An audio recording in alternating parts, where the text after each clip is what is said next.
Hello everyone, welcome to module 13. This is about transformations of absolutely continuous random variables. In this module we will discuss how to find the probability distribution of a function of a absolutely continuous random variable.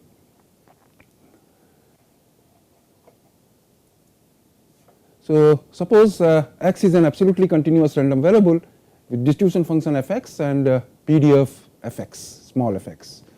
Then we know that since x is absolutely continuous, its distribution function can be written as a definite integral of the PDF, so minus infinity to x fxt dt. Now since x is absolutely continuous, we have seen in one of the earlier modules that probability that x equal to a would be 0 for any constant a. So that means probability x takes a specific value, that probability would be 0.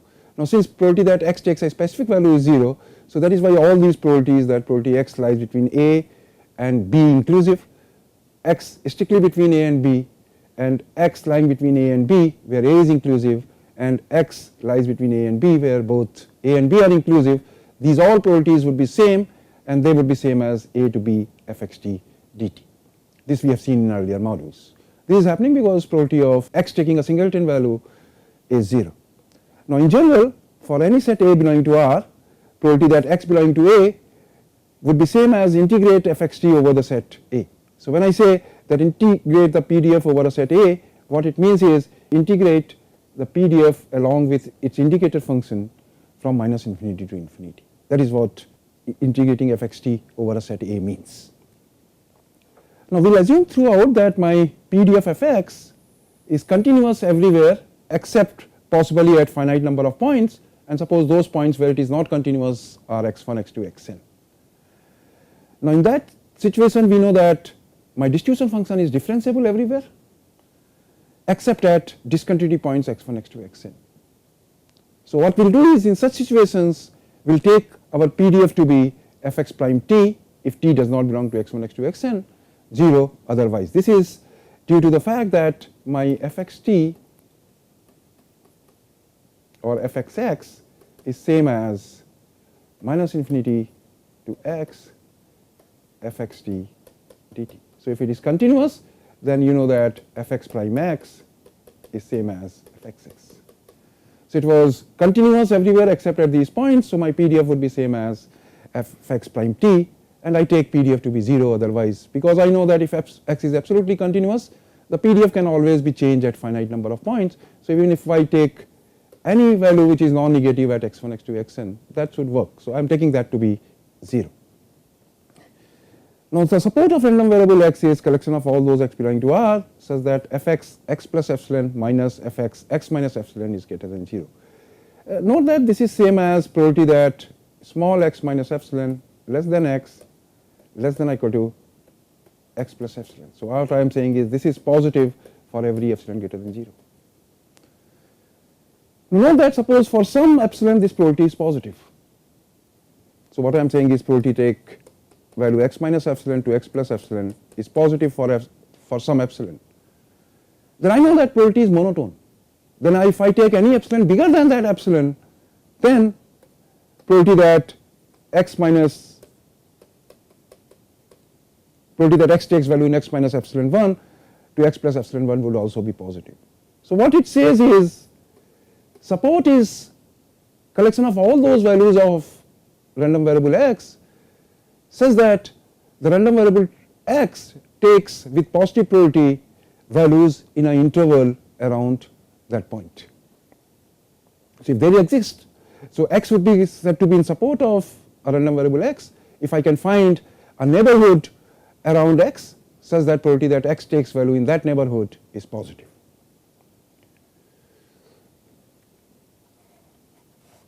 So let us go to the next slide. So now suppose g is a given function and suppose y is equal to gx is a random variable. Now my goal is to find the probability distribution of y is equal to gx. Now note that when x was discrete, we know that if I take any function of x, let us call that as gx, then gx is also discrete. This may not be true when x is absolutely continuous. To see that, let us consider the following example. So let x be an absolutely continuous random variable with PDF given by this, and suppose my y is maximum integer contained in x. So my g of x function is the maximum integer contained in x. Let us try to see what is the support of random variable x. Note that support of random variable x would be, in this case, -1 to 1 close interval -1 to 1. Note that any point if I take inside -1 to 1, that is in support, because I can always find a neighborhood such that probability is positive, because I will have to integrate this fxx in that neighborhood, and fxx is positive. So if I integrate, I will get a positive quantity. Even if I take -1, in -1 what happens is, if I take a neighborhood, it will cross -1 on the right side, but there again PDF is positive. So if I integrate it, I will get a positive quantity. So -1, similarly 1 would also be included in support. So support is -1 to 1. Now note that what is y? Y is -1 if x lies between -1 to 0, and 0 if x lies between 0 to 1, because y is the maximum integer contained in x. So note that x was absolutely continuous, but y essentially here is taking only two values, -1 to 0, in the support of x. So let us see what is the probability that y is equal to -1. Probability y is equal to -1 is same as probability that -1 less than x less than 0. So to get this probability, I have to integrate the PDF of x in this range. So -1 to 0 fxx dx. But in -1 to 0, my PDF is half. So -1 to 0 half dx, and that turns out to be half. Similarly, what will be probability y is equal to 0? Probability y is equal to 0 would be probability that x lies between 0 to 1, but in 0 to 1 again PDF is half, so I have to integrate the PDF half in 0 to 1. So that is what is there in the next slide. So probability y is equal to 0 is same as probability x lying between 0 to 1, so I integrate the PDF in 0 to 1, but in 0 to 1 PDF is half, so 0 to 1 half dx is 1. So here what I have seen is probability takes two discrete values, -1 and 0, each with probability half, and their total weight is 1, because half plus half is 1. So thus y is discrete with support as -1 to 0 and probability mass function given by this. Now the following result provides sufficient conditions under which a function of an absolutely continuous random variable is actually absolutely continuous. So the notations will be slightly involved, but the result is very simple. So suppose my support of x can be written as union of SIX, where these SIX for I is equal to 1 to k is a collection of disjoint intervals, and what I observed is, in each SIX my function g is strictly monotone with inverse image as gi inverse y. So my function g is monotone in parts. It is monotone in S1x, then again it is monotone in S2x. The nature of monotonicity may be different, somewhere it may be increasing, somewhere it may be decreasing. Now further assume that the inverse image is continuous, its derivative is continuous. That g of SIX is the image of the set SIX under transformation g.